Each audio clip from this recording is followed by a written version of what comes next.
तहव्वुर राणा को देखिए, पालम एयरपोर्ट से काफिला है वो यहीं से गुजरेगा। ये काफिला रिपब्लिक भारत पर हम आपको स्क्रीन से दिखा रहे हैं। वो आगे जो है तहव्वुर राणा की वो गाड़ी गई है। अब काफिला आ चुका है, वो कैवलकेड पूरा आ चुका है। सबसे पहली तस्वीरें रिपब्लिक भारत पर आपको दिखा रहे हैं। इसके अंदर तहव्वुर राणा मौजूद है। ये एनआईए का मुख्यालय है। तमाम जो फोर्सेस है राउंड मार्च कर रहे हैं। एनआईए का जो दफ्तर है वहां पर तहव्वुर राणा जो है वो दाखिल हो रहा है। 18 दिन की पुलिस कस्टडी जो है वो तहव्वुर राणा की मिली। तहव्वुर राणा अब एनआईए की शिकंजे में है, लेकिन इसके पीछे सालों की मेहनत है और मोदी सरकार की कूटनीति है, जिससे 26/11 के गुनहगार राणा को भारत की धरती पर लाया जा सका है। समय शाम 6:22। तहव्वुर राणा का प्लेन लैंड होता है। समय 6:30। आतंकी प्लेन से बाहर आता है। समय 6:40। एनआईए ने यूएपीए के तहत राणा को गिरफ्तार किया। समय 6:45। राणा का मेडिकल करवाया गया। समय 10:20। कोर्ट के लिए एनआईए की टीम निकलती है।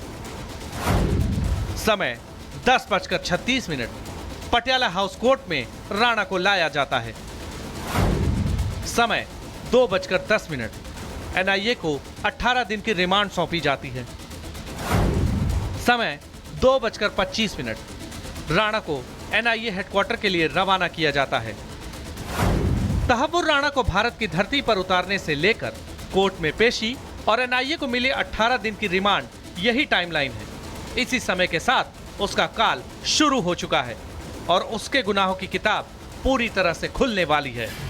जांच एजेंसी एनआईए और खुफिया एजेंसी रॉ की एक ज्वाइंट टीम बुधवार को राणा को लेकर अमेरिका से रवाना हुई थी। गुरुवार को अमेरिकी गल्फस्ट्रीम G550 विमान दिल्ली के पालम टेक्निकल एयरपोर्ट पर लैंड हुआ, जहां मेडिकल चेकअप के बाद उसे पटियाला हाउस कोर्ट में पेश किया गया। एनआईए ने इस मामले में 11 नवंबर 2009 को केस दर्ज किया था और अब 17 साल बाद आतंकी तहव्वुर राणा के पापों का हिसाब होगा। अब उन 166 लोगों के साथ इंसाफ होगा जो 2008 में मुंबई में हुए आतंकी हमले में मारे गए थे। अब 18 दिनों तक आतंकी तहव्वुर राणा एनआईए की कस्टडी में होगा। उससे पूछताछ के लिए 4 अफसरों की टीम का गठन किया गया है। 2 आईजी, 1 डीआईजी और 1 एसपी रैंक के अफसर इस टीम में शामिल हैं। पूछताछ के अलावा टीम मुकदमे से जुड़े दूसरे लोगों के साथ भी कोऑर्डिनेट करेगी। केंद्र सरकार ने इससे जुड़े मुकदमे के लिए सरकारी वकील नियुक्त कर दिया है।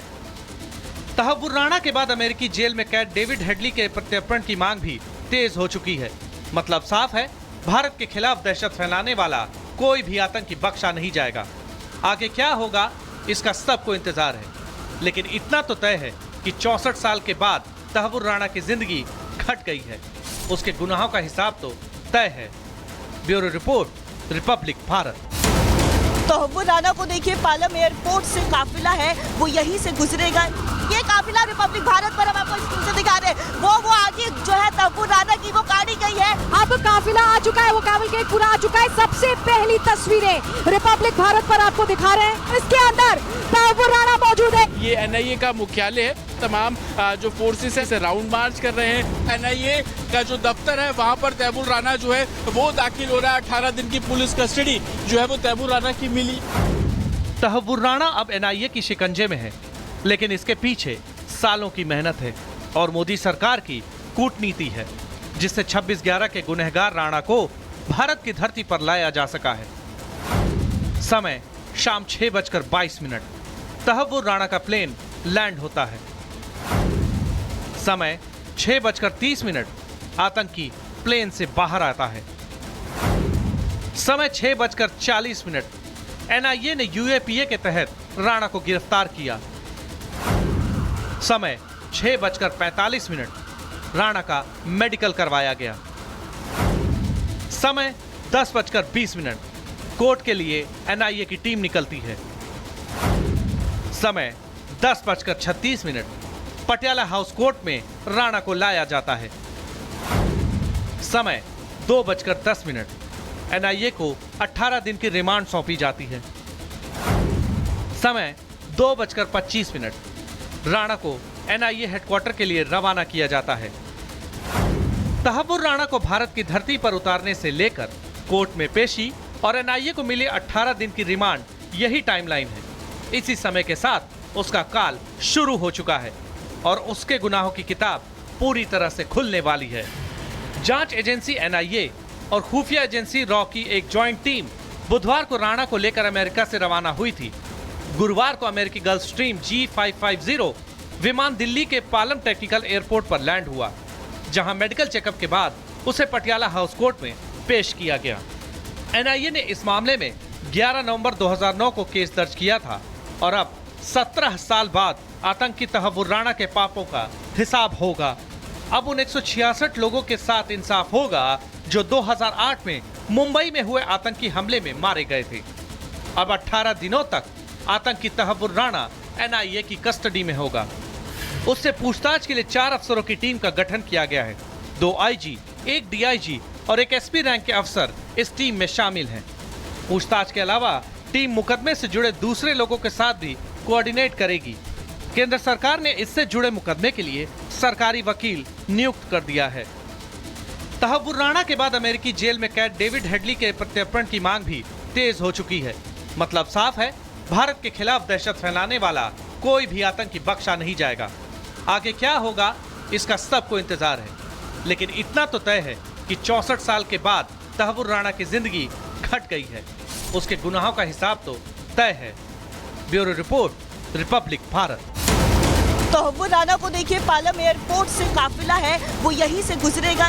ये काफिला रिपब्लिक भारत पर हम आपको स्क्रीन से दिखा रहे हैं। वो आगे जो है तहव्वुर राणा की वो गाड़ी गई है। अब काफिला आ चुका है, वो कैवलकेड पूरा आ चुका है। सबसे पहली तस्वीरें रिपब्लिक भारत पर आपको दिखा रहे हैं। इसके अंदर तहव्वुर राणा मौजूद है। ये एनआईए का मुख्यालय है। तमाम जो फोर्सेस है राउंड मार्च कर रहे हैं। एनआईए का जो दफ्तर है वहां पर तहव्वुर राणा जो है वो दाखिल हो रहा है। 18 दिन की पुलिस कस्टडी जो है वो तहव्वुर राणा की मिली।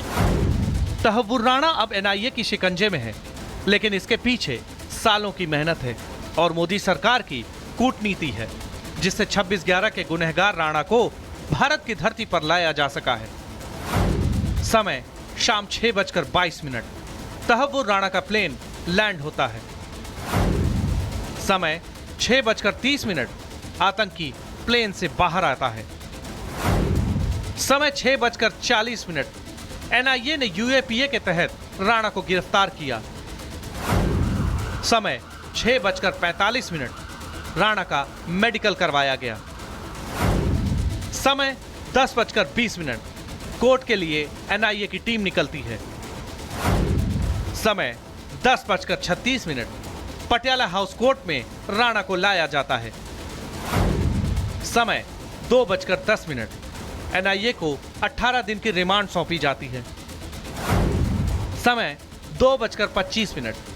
राणा को एनआईए हेडक्वार्टर के लिए रवाना किया जाता है। तहव्वुर राणा को भारत की धरती पर उतारने से लेकर कोर्ट में पेशी और एनआईए को मिले 18 दिन की रिमांड, यही टाइमलाइन है। इसी समय के साथ उसका काल शुरू हो चुका है और उसके गुनाहों की किताब पूरी तरह से खुलने वाली है। जांच एजेंसी एनआईए और खुफिया एजेंसी रॉ की एक ज्वाइंट टीम बुधवार को राणा को लेकर अमेरिका से रवाना हुई थी। गुरुवार को अमेरिकी गल्फ स्ट्रीम G550 विमान दिल्ली के पालम टेक्निकल एयरपोर्ट पर लैंड हुआ, जहां मेडिकल चेकअप के बाद उसे पटियाला हाउस कोर्ट में पेश किया गया। एनआईए ने इस मामले में 11 नवंबर 2009 को केस दर्ज किया था और अब 17 साल बाद आतंकी तहव्वुर राणा के पापों का हिसाब होगा। अब उन 166 लोगों के साथ इंसाफ होगा जो 2008 में मुंबई में हुए आतंकी हमले में मारे गए थे। अब 18 दिनों तक आतंकी तहव्वुर राणा एनआईए की कस्टडी में होगा। उससे पूछताछ के लिए 4 अफसरों की टीम का गठन किया गया है। 2 आईजी, 1 डीआईजी और 1 एसपी रैंक के अफसर इस टीम में शामिल हैं। पूछताछ के अलावा टीम मुकदमे से जुड़े दूसरे लोगों के साथ भी कोऑर्डिनेट करेगी। केंद्र सरकार ने इससे जुड़े मुकदमे के लिए सरकारी वकील नियुक्त कर दिया है। तहव्वुर राणा के बाद अमेरिकी जेल में कैद डेविड हेडली के प्रत्यर्पण की मांग भी तेज हो चुकी है। मतलब साफ है, भारत के खिलाफ दहशत फैलाने वाला कोई भी आतंकी बख्शा नहीं जाएगा। आगे क्या होगा इसका सबको इंतजार है, लेकिन इतना तो तय है कि 64 साल के बाद तहव्वुर राणा की जिंदगी घट गई है। उसके गुनाहों का हिसाब तो तय है। Bureau report, Republic Bharat.